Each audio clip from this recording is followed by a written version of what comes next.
If I were a Harry Potter character, what role would I play in the story? Well, I would like to play Albus Dumbledore. First of all, I am a professional magician, so I would naturally like to play a magician. But also, Dumbledore is wise and knowledgeable, but he's also not perfect, and he's vulnerable to temptation. And he possesses the humility to recognize and admit his limitations and his failings. And I can identify with that. This is Potter Watch, a podcast that brings out the Harry Potter fan in all of us. Welcome to episode 8, and where we get to discover if a Harry Potter fan has been made out of our special guest from episode 3, James Warren. Jim consumed all 7 books promptly after his first interview and had plenty to say about the series. Take a listen as Jim describes what he found in Harry as a new kind of hero. We really get inside the nuts and bolts of whether or not Voldemort has any redeeming impulses, and wrap up with a classic Harry Potter and the Potter's tune. So keep on your cloak, and let's go inside the Pensieve.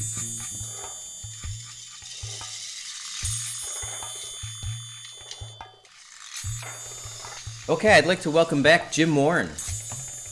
Jim was on our show a while back, and he was on a special episode because he had not read the Harry Potter series, and I thought, Jim, that you would make a fantastic Harry Potter fan. I believed that you were before you read the books. And I'm excited to hear your reaction to the series. You've read all 7, right? All 7. Yeah, and as I remember, you read all of them in a fairly short amount of time. You really caught on. 6 or 7 weeks. Yeah. About a week a book, yeah. I would say. And Jim sent me some Facebook messages letting me know when he was getting through the series at various points, and that was exciting to hear that you were having so much fun diving in. So I really believed that you were a fan ahead of time. So this is where we're going to find out if I was right. We'll see if my hunch was correct. But Well, before I read them, I really didn't know very much about them. Yeah. And having read them all, now I can say they're wonderful. Yeah. You were totally right. Of course you were. I loved it. I like that genre to begin with. Yeah. You know, I am a professional magician. Right. By trade. Sleight of hand artist, stage magician. And so stories of magic and wizardry and so on are immediately attractive to me just by the virtue of the genre. Sure. But beyond that, I didn't really know too much what to expect. Yeah. I will say that, well, you had read my book. Right. Called Compassion or Apocalypse, which is an in-depth exploration of the thought of René Girard, the scholar René Girard from Stanford. And you felt that the themes that Girard is talking about, which I explain in that book, were applicable in some ways to the Harry Potter series. Right. So, of course, as I'm reading the Harry Potter series, I'm looking at it through the lens of René Girard thinking. And indeed, I see why you would have thought that. Great. That's what I was hoping. And in our previous episode where you interviewed me, we touched on some of that. Yeah. Primarily, I would explain, and then you would point out places where it might apply, since you were the one that read the books, not me. But having read them myself, yes, I certainly find everything we talked about to be totally operative in the book.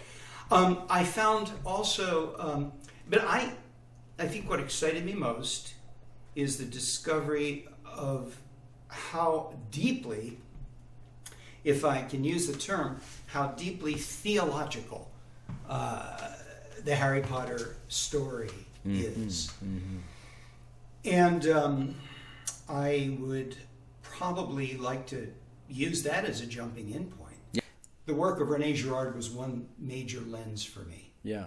And I think that the Harry Potter, as I read it, in many ways, and it's also other things, but what interests me most about it is as a retelling of what I would call the Christian story, a retelling of the experience of Jesus and Jesus's understanding of who God is. Okay. Wow, that's pretty big. Yeah, and I think one of the benefits of literature, unlike Harry Potter, is it's an opportunity.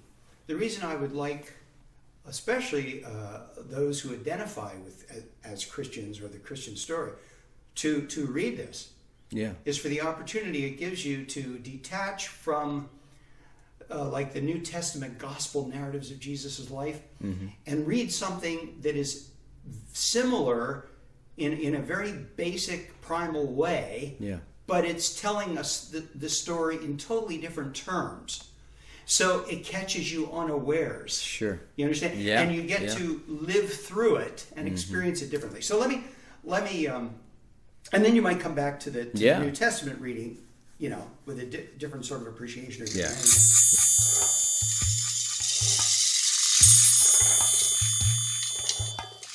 Okay, so let me jump in at this point. Okay, and let's jump in at the Deathly Hallows. Yeah. And we jump in at the point where Harry knows that he's got to die. Yeah. And he's back in the forest and he's trying to find Voldemort. Which, by the way, I was so ignorant in the first episode that I called him Voldemort. That's okay. I didn't want to interrupt your flow. I didn't want to interrupt me. Yeah. Let me look like a fool. I think it came out well nonetheless. I really read it because I know it's Voldemort, not Voldemort. Yeah. All right. So we're in he's in the forest. He's looking for him.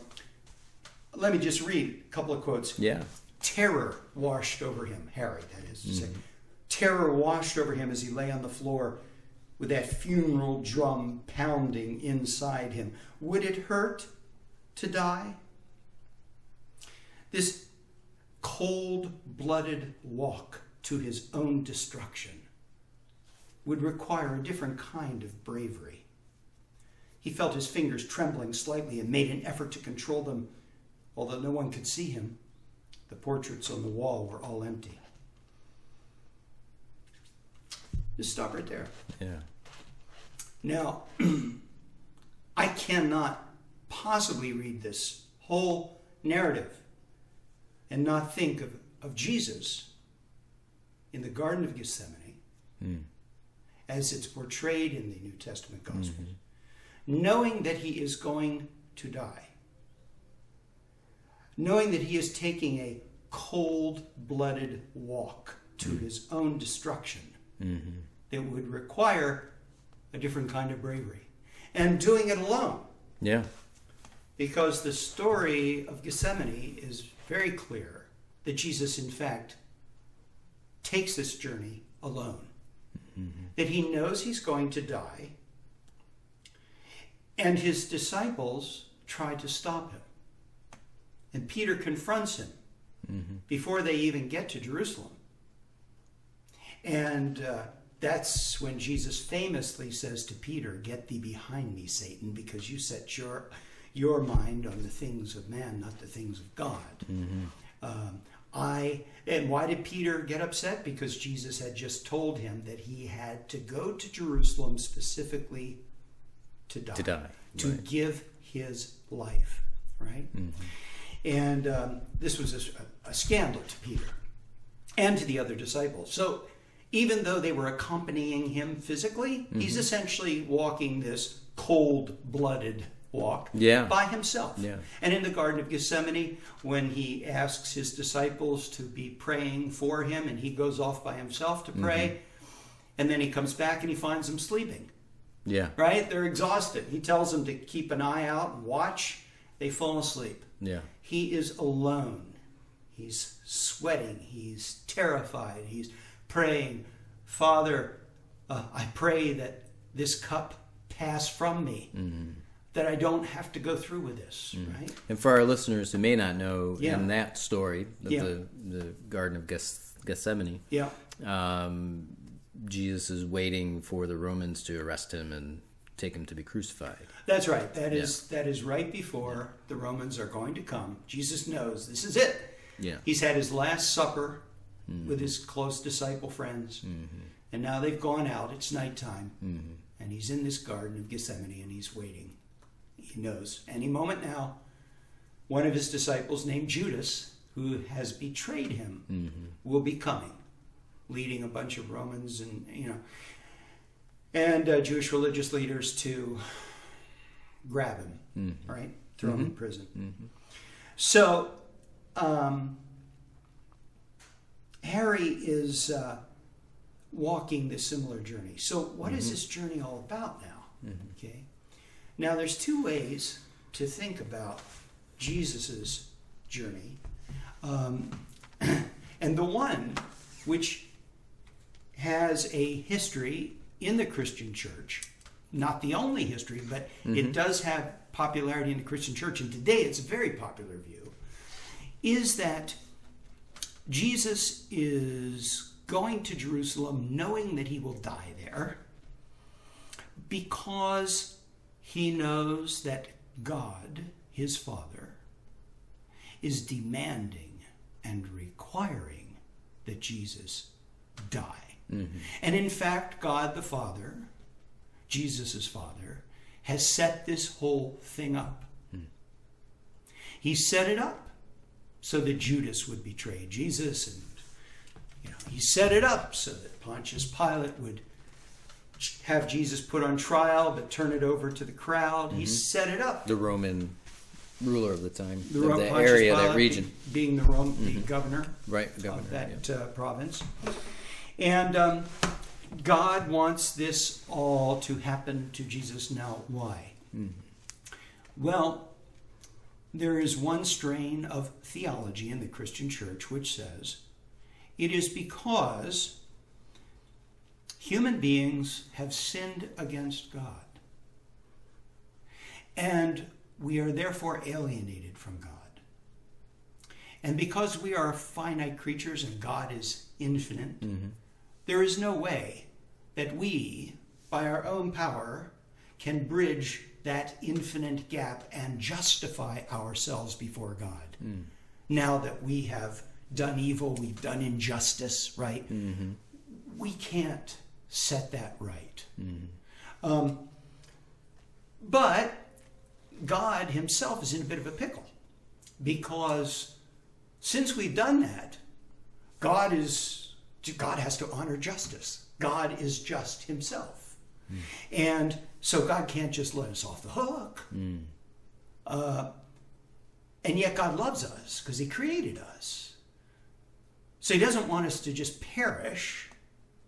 So what's he going to do? How's he going to save us from our sins while at the same time honoring the demands and requirements of his own justice that we have broken by being unjust, right? And the solution God comes up with, according to this theology, is ingenious. His Son, Christ, is sinless and the perfectly just being. Yes? So what if Christ becomes a man, a human being, a perfect human being, completely just in all his ways, righteous, and then is sacrificed? Would that perhaps balance the scales of justice? Because Jesus is a man, but he's also God at the same time, according to this theology. He's a son of God. He is God himself, therefore of infinite worth and infinite. His goodness is infinite goodness. Jesus' justice is infinite justice, right? So if Jesus gives his life instead of us, if he says, Father, you take my life instead of their life, that will satisfy you, Dad. Right? Yeah. Because I am your infinite son. And therefore, if I give my life for them, you can accept my life as a sacrifice. And then you can let them off the hook. Mm-hmm. They can't give their own lives. They're just mortal, finite human beings. But I'm the Son of God. So if I give my life, and I'm totally innocent, mm-hmm. and that'll totally just, that'll make them worth staying in relationship with you. That's right. Jesus's value then is able to be imputed to us, transferred to us. Mm-hmm. That's right. So God is cool with this, right? And so this is a sacrificial interpretation of Christianity. Okay.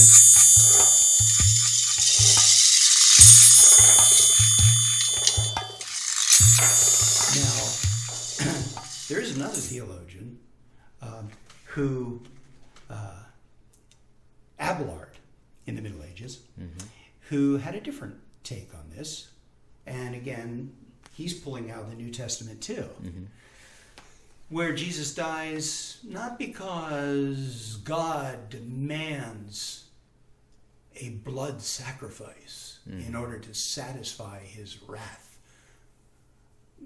but Jesus dies to show us God's love. Jesus dies to teach us something. Now, in this way of thinking, it is not God's will that Jesus dies, and it is not arranged by God.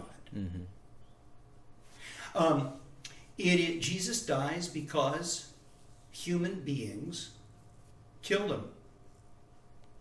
It's that simple. Human beings murdered Jesus. Okay?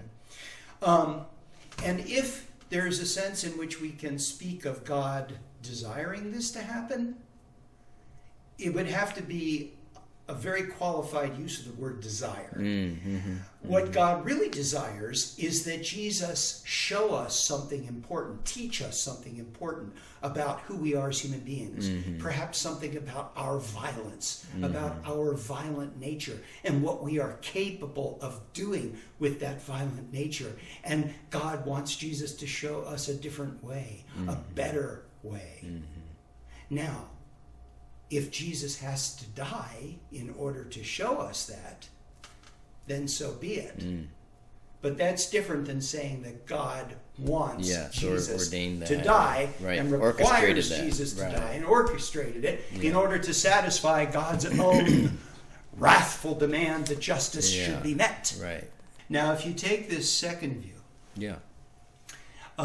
interpretation, then something changes when we start talking about the word sacrifice.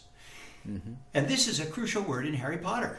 This word occurs over and over again throughout the series. We keep hearing about Harry's mother's sacrifice for her son. Right? Lily. We keep hearing about Harry's sacrifice for the sake of his friends and for the sake of the world, for the sake of stopping Voldemort. Right? So this kind of sacrifice, which I think is the crucial foundational meaning of, for me, certainly it is, of the Harry Potter series, is the power of self-sacrificial love. And I'm sorry we have to use the word sacrifice.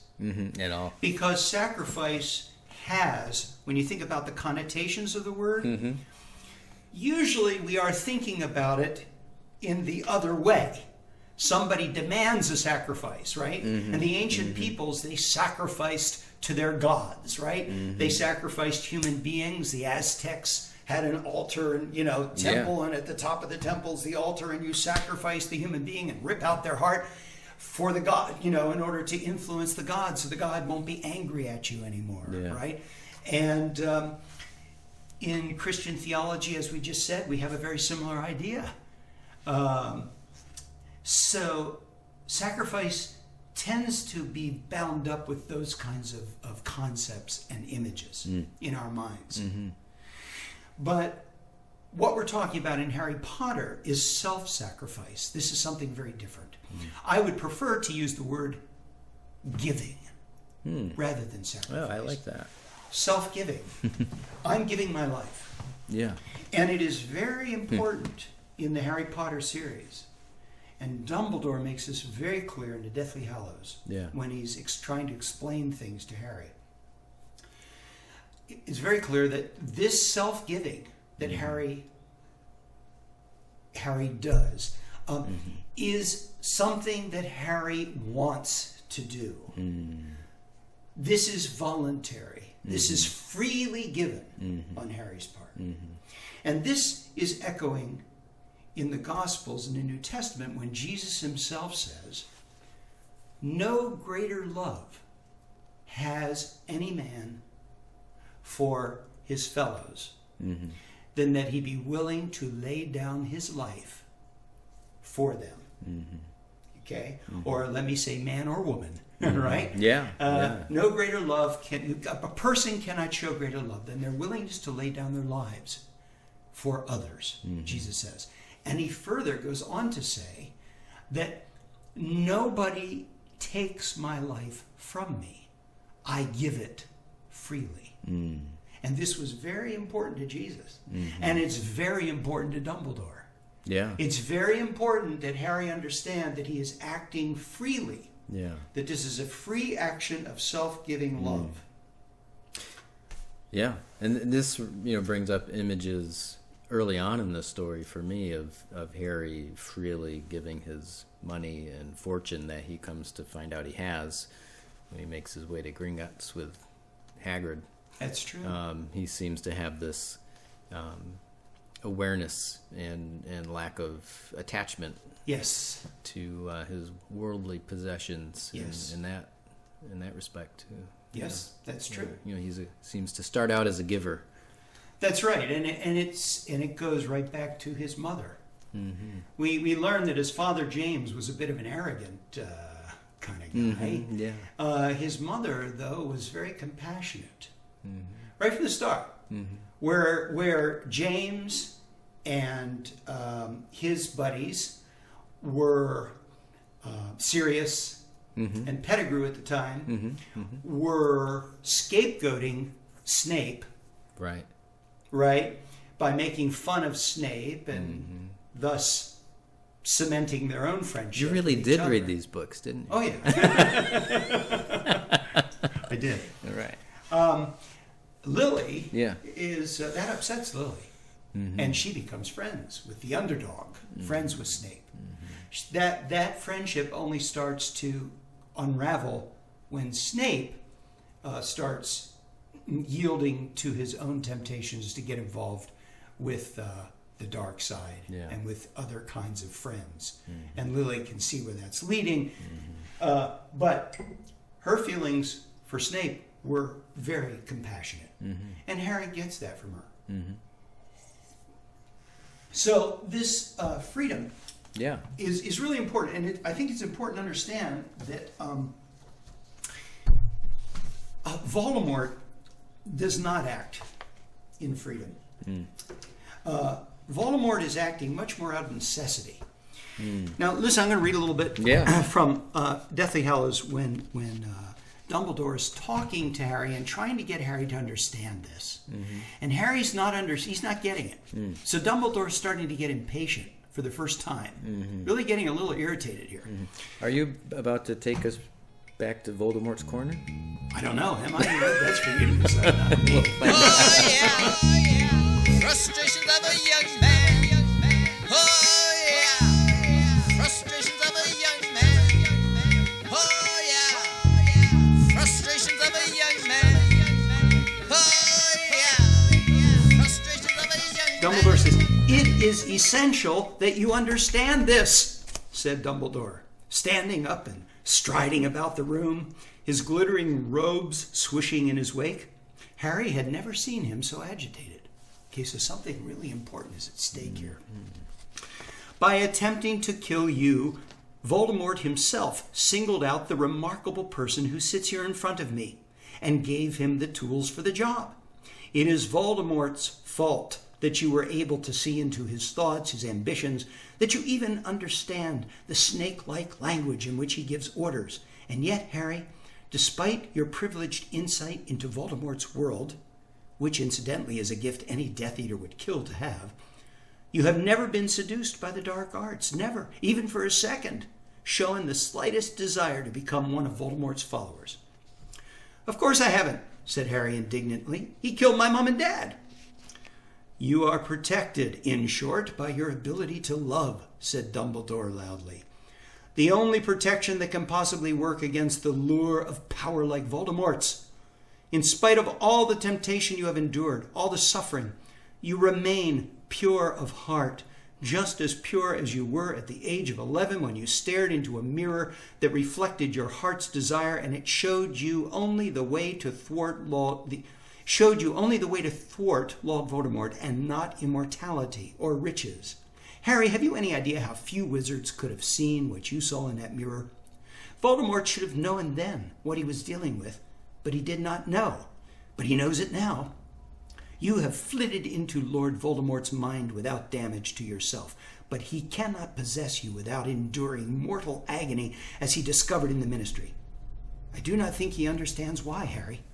But then he was in such a hurry to mutilate his own soul, he never paused to understand the incomparable power of a soul that is untarnished and whole. But sir, said Harry, it all comes to the same thing, doesn't it? I've got to try to kill him. Or, got to? Said Dumbledore. Of course you've got to, but not because of the prophecy. Because you yourself will never rest until you've tried. We both know it. Imagine, please, for just a moment that you had never heard that prophecy. How would you feel about Voldemort now? Think. I'd want him finished, said Harry quietly, and I'd want to do it. Of course you would, cried Dumbledore. You see, the prophecy does not mean you have to do anything. But the prophecy caused Lord Voldemort to mark you as his equal. In other words, you are free to choose your way, quite free to turn your back on the prophecy. But Voldemort continues to set store by the prophecy. He will continue to hunt you, which makes it certain, really, that one of us is going to end up killing the other, said Harry. But he understood at last what Dumbledore had been trying to tell him. It was, he thought, the difference between being dragged into the arena to face a battle to the death and walking into the arena with your head held high. Some people perhaps would say that there was little to choose between the two ways, but Dumbledore knew, and so do I, thought Harry with a rush of fierce pride, and so did my parents, that there was all the difference in the world. Mm-hmm. All the difference in the world between walking freely into the situation where you're going to give yourself as opposed to feeling forced by necessity into the situation. Mm-hmm. And the problem with Voldemort is that he is forced by necessity to respond the way he does. He does not have the creative latitude that Harry has, because Harry comes from love. Mm-hmm. So let me parse that down just a little bit more. Please. Because ultimately I think this is really about the issue of violence. Because Harry doesn't use violence, okay, in the end. He even says it at one point, that I never raised my wand against him, right? Just as Jesus did not use violence. And in that scene in the forest, when Harry does not raise his wand, and Voldemort thinks he killed him because Harry's laying there, cold out, and all the Death Eaters and the giants around him, they're all laughing and mocking. Very reminiscent of the scene where Jesus is crucified. And people are mocking him at the foot of the cross. And what are they saying to Jesus? They're saying, hey, you're the Son of God. Why don't you come on down from the cross? Hey, heal yourself. Hey, why don't you call a whole army of angels? Get violent. To come and, let's wipe out these enemies of yours, you know. obviously you're a charlatan. Obviously you're powerless. Obviously you're helpless. Obviously you're like an inch away from death. And he dies on the cross. And in fact, the last thing Jesus says is, my God, why have you abandoned me? Why have you forsaken me? That's the last thing they hear. Oh yeah, frustrations of a young man. Oh yeah, frustrations of a young man. Oh yeah, frustrations of a young man. Oh yeah, frustrations of a young man. All those creatures and Death Eaters and everything are mocking Harry in exactly the same way. But they don't know what's happening behind the scenes. Because while he's laying there, what's happening behind the scenes is he's meeting Dumbledore in some other, misty white realm. Yeah, right. And Harry can choose to stay there and take a bus to greener fields with Dumbledore, or he can choose to go back because he hasn't really died. Yeah. Keep that life and go right back to try to really settle things. And of course, that's what he chooses to do. But meanwhile, they're all mocking, and they think that this guy's totally helpless and a complete fool because he did not raise his wand, and Voldemort, of course, thinks at this point that he's triumphed. And it's a classic notion in Christian theology that the devil thought he triumphed at the moment that Jesus is crucified and died. Certainly the Roman Empire, certainly the powers that be, the human authorities, thought they triumphed. Well, we got that troublemaker out of the way. Now we can go on with our own business of pursuing our own power without being threatened by this political and religious radical who's shaking things up and making our life difficult for us, right? So Harry is very much in the Jesus nonviolent mode. But precisely because of this, I want to say he has more creative freedom. Because you see, when you use the violence against the enemy, and it took Harry, and she makes it clear, Rowling, that it takes Harry a long time to get this, to grasp this concept. Right up till this conversation with Dumbledore, he keeps thinking that he has to defeat Voldemort on Voldemort's own terms and turf. That is to say, Harry has to defeat Voldemort by using a more powerful wand, a more powerful weapon. He's going to use the same violence Voldemort uses, but it's going to be a more powerful violence. And it'll be like an arms race. Except Voldemort is using it darkly and Harry's using it for the good. And this is the difference between a traditional, conventional, heroic epic and the New Testament, or the Harry Potter series. Oh yeah, frustrations of a young man. Oh yeah, frustrations of a young man. Oh yeah, frustrations of a young man. Oh yeah, frustrations of a young man. Because in the traditional, conventional epic, the hero triumphs through violence, a greater violence ultimately than the enemy. Now the hero does it for the sake of love, but he doesn't do it by using love. He uses violence for the sake of love. He uses violence in the name of love, but he doesn't triumph through the process of love itself, which is nonviolent. And Harry keeps misunderstanding. And this is why Dumbledore protects Harry for so long during his life. He wants Harry to learn, to grow. He wants Harry to go through life experiences that eventually Harry will be able to come to a point of understanding within his own soul, within his own mind, where he will understand this and be able to choose this as his creative path.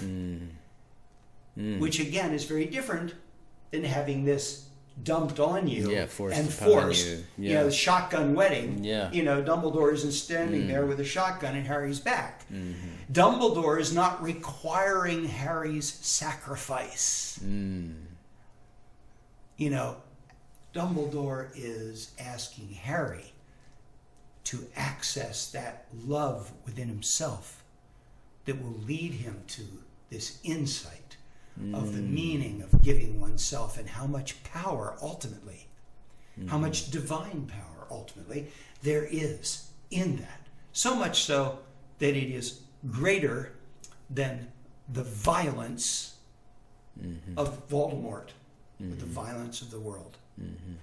For me, this is crucial in the Harry Potter story. And when people talk about the Harry Potter series as a moral tale that teaches kids and others the difference between good and evil and right and wrong, well, okay, but I think it's much more profound than that, and in some ways likely to turn off a lot of people when I start talking about nonviolence here. And trust me, I am not I'm not like some hippy-dippy pacifist kind of guy by nature, or, you know, it's just... And I can't even say that I personally am nonviolent or would even use nonviolence. I'm not a Mahatma Gandhi, okay? I'm not a Jesus. I'm not But look Martin how Luther hard King. it is for you to not even mock yourself. You know, hippy-dippy. Well, there you go. I use violence against myself, don't I? Yeah. Well, it's just interesting. It's maybe it's hard to even say that love, as in our first episode, you know, the theme was love as a weapon. Yeah.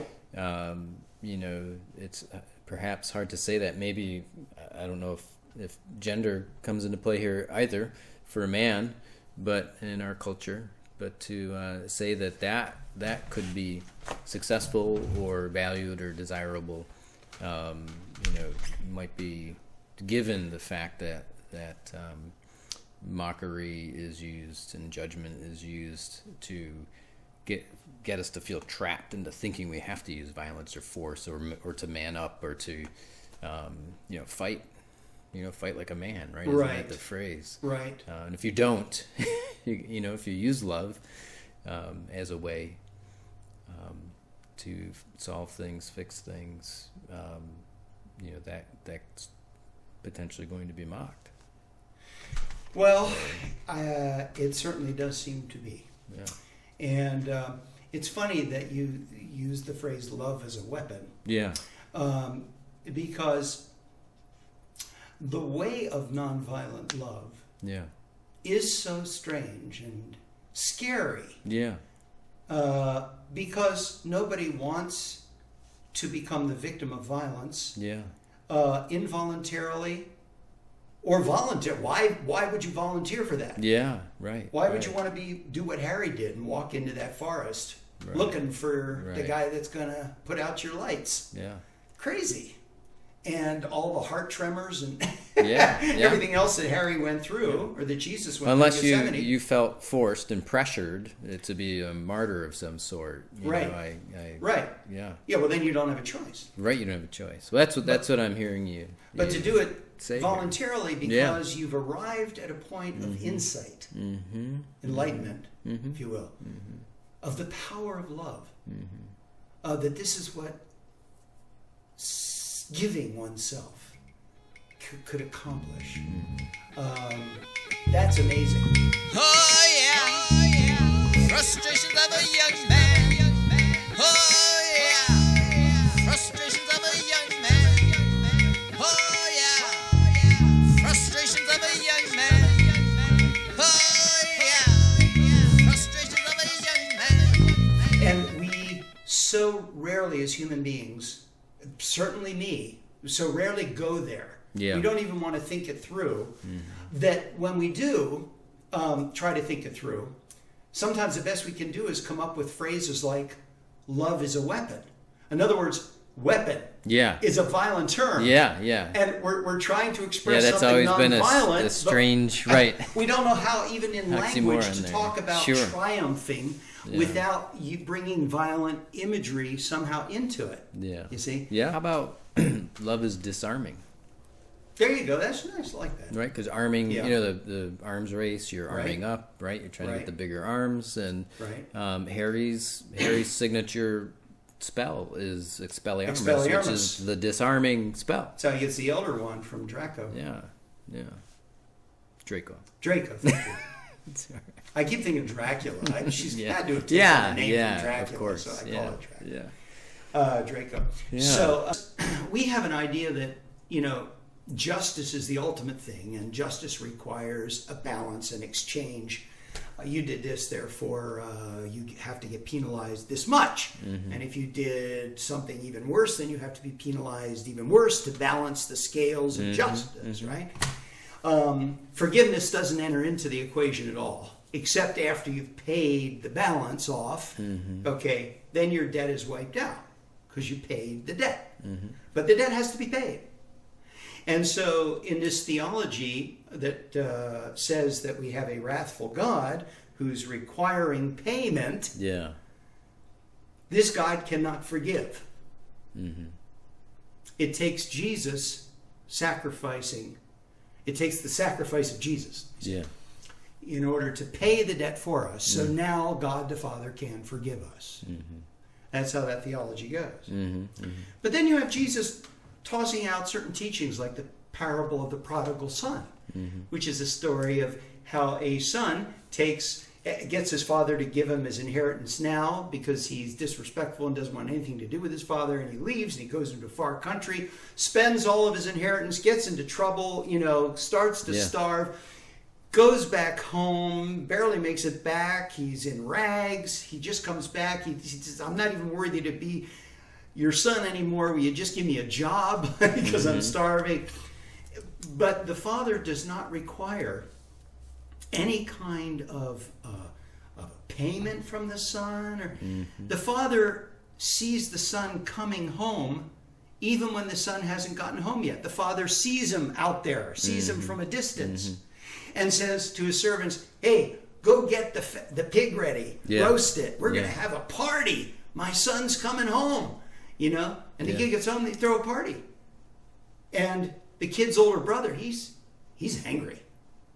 Because he didn't run off and spoil his father's inheritance. He stuck around and he's done all the work. All these years that his younger brother was out there disrespecting the father and wasting all the money. Yeah. The older boy stays home.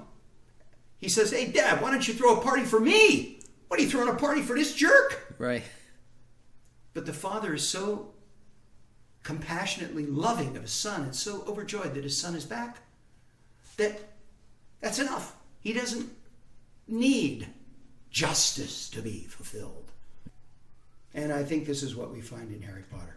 Maybe the justice is coming to an understanding and restoring the relationship, like restorative justice. Exactly, restorative justice. The son's, the father sees the son, and maybe he realizes,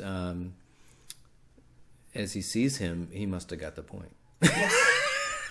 So it's not about the money that he lost as much as he realized that he was really off the mark with valuing relationship and being connected with his family, and maybe absolutely the word in the Hebrew Scriptures I think would be shalom.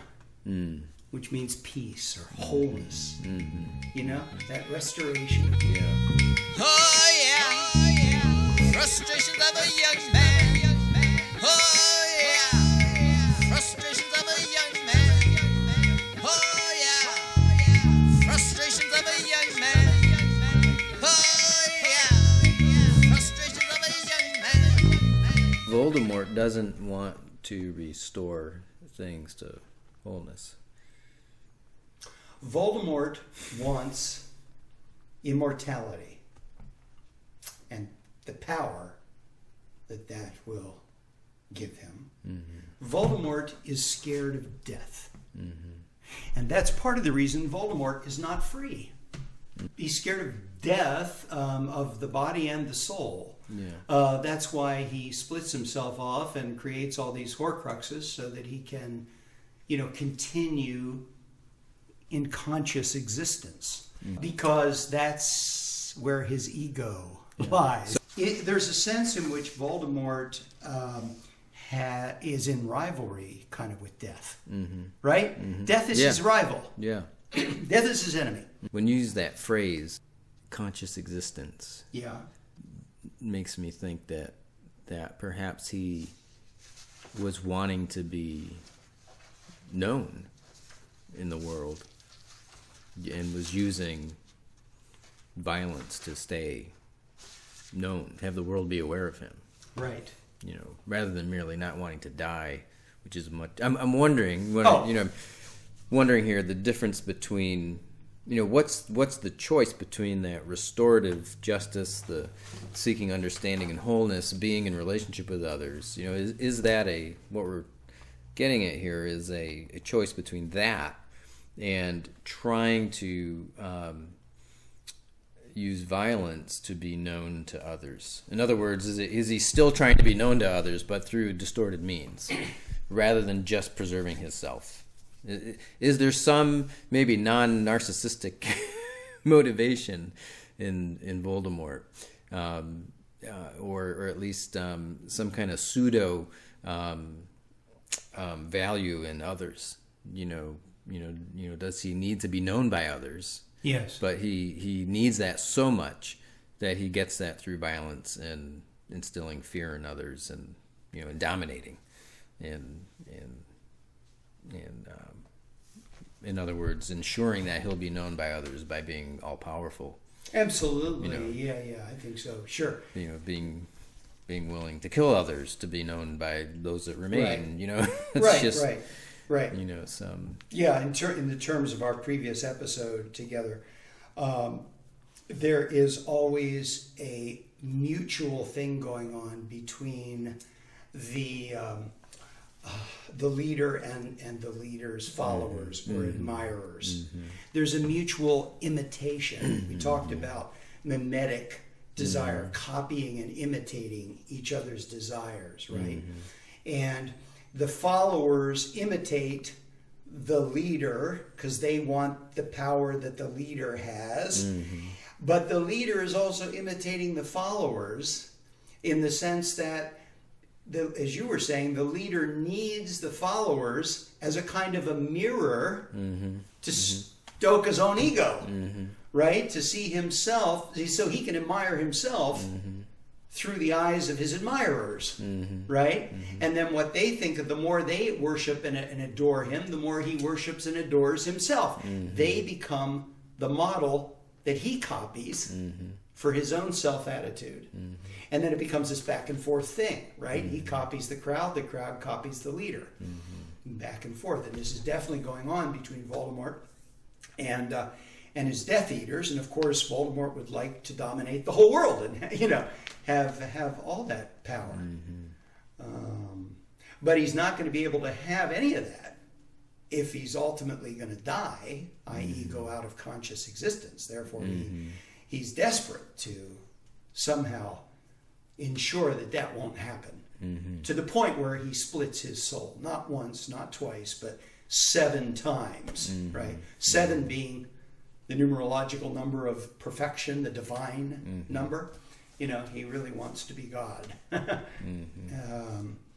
And Dumbledore says that at one point to Harry, that Voldemort is scared of death. And you aren't, Harry, which is true. And that is why Harry has a lot more freedom than Voldemort does, because when you're acting out of fear like that, you are caught in certain necessities that if you're not acting out of fear, you have a lot more freedom to maneuver, to think creatively, right? To try other things. But fear creates immediate reaction. Yeah. And usually the reaction it creates is going to be the mirror image of whatever the thing is you're scared of. So if you're my rival, you're my enemy, and I'm scared of you, then I will tend to limit myself by copying you. And you know what's great for this is Dr. Seuss's book called The Butter Battle. book. Oh, Do you know that book? Yeah, sure. Yeah. The Butter Battle book. That's what this is. That's what we're talking about here. Is in the Butter Battle book, these people that live on different sides of the wall argue over which side of the bread should be toast, should be buttered. Right. You know, which side. So it's a trivial dispute. But they argue about it, and as you know, the argument escalates. And they start building machines capable of inflicting destruction and damage on the other. And as soon as one side does that, the other side copies it and does it one better. Tries to make a more powerful, weapon of destruction. And then the other side will up that ante. And back and forth it goes until you arrive at the ultimate weapon, which is clearly, for Dr. Seuss, an analogy to the atomic bomb.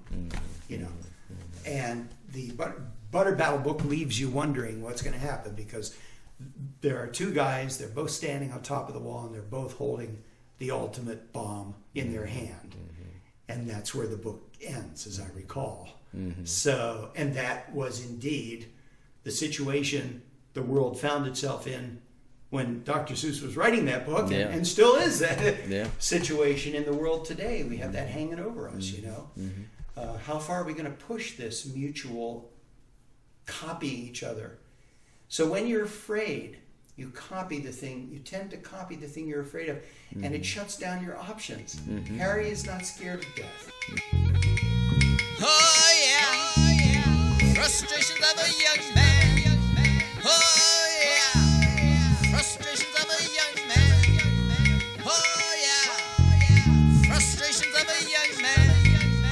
Oh yeah, frustrations of a young man. We live with the myth that there is such a thing as good violence and bad violence. Good violence, what's good violence? Well, it's violence used by good people in the service of a good cause, a just war, which, by the way, as you probably know, Pope Francis is reconsidering now. The whole Catholic Church is in the process of rethinking that just war tradition that began with St. Augustine. But Harry does not seek this kind of revenge. In fact, even at the very end in the Deathly Hallows, Harry gives Voldemort a couple of opportunities to repent, i.e. repent, to change, to consider his life and the damage he's done and come to his senses. Harry says, "You're right, but before you try to kill me, I'd advise you think about what you've done. Think and try for some remorse, Riddle." "What is this?" says Riddle. Of all the things that Harry had said to him, beyond any revelation or taunt, nothing had shocked Voldemort like this, i.e., that Harry would say, "Try for some remorse." Harry saw his pupils contract to thin slits, saw the skin around his eyes whiten. "It's your one last chance," said Harry. "It's all you've got left. I've seen what you'll be otherwise. Be a man. Try for some remorse." "You dare," said Voldemort again. "Yes, I dare," said Harry. "Because Dumbledore's last plan hasn't backfired on me at all. It's backfired on you, Riddle." There you go. Even at the moment of the final showdown. And remember the scene that precedes this, when he's talking to Dumbledore in that white misty in between the spheres dimensions. Voldemort's a part of Voldemort's self that had been split off as part of Horcrux or whatever, that had been in Harry, I think is what it's supposed to be, has been reduced to this little golem-like creature, under the bench or something. That's the whole time he's talking with Dumbledore, it's whimpering and moaning and it's suffering and this and that. So when Harry says, "I've seen what you will become," I think he's referring to that. And when he's talking with Dumbledore there, the text makes it clear a couple of times that Harry feels genuine compassion for this thing. And Dumbledore keeps telling him, Harry, there's nothing you can do for it. Yeah. Nothing you can do. Yeah. But it bothers Harry, and he's moved Yeah. by the suffering of this thing. So Sure. when he comes back and he confronts Voldemort in this final moment, and Yeah. he says, "Try for some remorse." Yeah. You're not being sarcastic here. Yeah, He yeah. genuinely For yourself. is doing this Yeah. for Voldemort. Another- He's got his mother Lily's compassion. Yeah. Another sense of man up. Yeah. Yes. Man up and Because have this some is remorse what it for means to really yourself be a human being. and the rest of us. Yeah. Yeah. And you said at the first episode, you were talking a lot about the difference between Voldemort's humanity and his relationship with his Death Eaters, as opposed to Harry Potter's humanity and his relationship with his friends and followers and so on. And it really does, I think, come down to two different visions of what it is to be a human being. Yeah. And Voldemort's is a humanity that is enslaved. It's enslaved to fear. It's enslaved to power. It's enslaved to the mimetic drive to copy and imitate your enemy, and to be forced, as we've been speaking, into certain necessary reactions.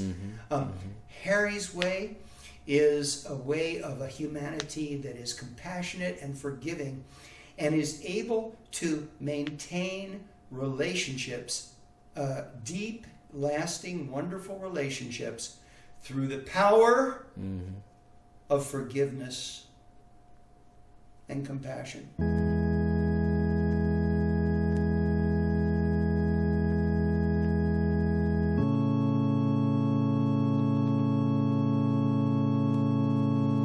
Are you scared to walk through the hallways?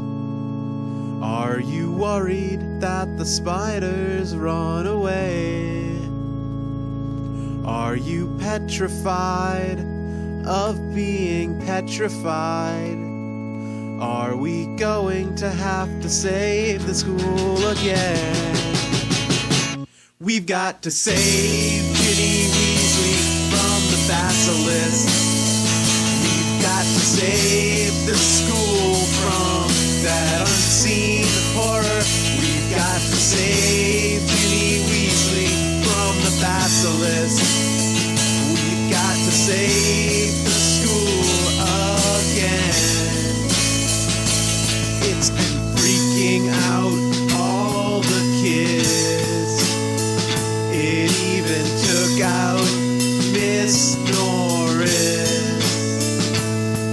Ate up the film in Colin's camera and petrified our friend Hermione Granger. We got to save Ginny Weasley from the basilisk. We've got to save the school from that unseen horror. We've got to save Ginny Weasley from the basilisk. We've got to save the school again. You can't take my best friend's sister. You can't take my best friend's sister. You can't take my best friend's sister and get away with it. Save Ginny Weasley from the basilisk. We've got to save the school from that unseen horror. We've got to save Ginny Weasley from the basilisk. We've got to save the school again. We've got to save Ginny Weasley from the basilisk. We've got to save the school from that unseen horror. We've got to save Ginny Weasley from the basilisk. We've got to save the school again. We've got to save the school again. What would we do without heroes like Harry Potter and his wizard friends? If you want to meet up with more wizards and witches who love Harry Potter, join Potter Watch at Wizarding Weekend in Ithaca, New York, the weekend of October 28th through 30th, where you can play wizard chess, have a wand duel, and hear live wizard rock. Look out for the Potter Watch booth and say hello. In the meantime, stay in touch at potterwatchmail@gmail.com. Send us your favorite wizard rock song, sign up to be a special guest, or just say hi. Potter Watch is made by fans for fans and produced in Ithaca, New York by Tony Catraccia.